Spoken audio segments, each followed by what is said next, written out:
Poznám jedného známeho, spomínam si na neho, že mal veľký smútok na tvári, keď sa ženil tam pri oltári.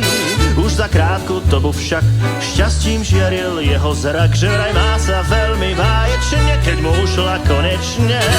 Len bez ženy môže byť človek blažený, a preto ja sa nikdy ženiť nebudem.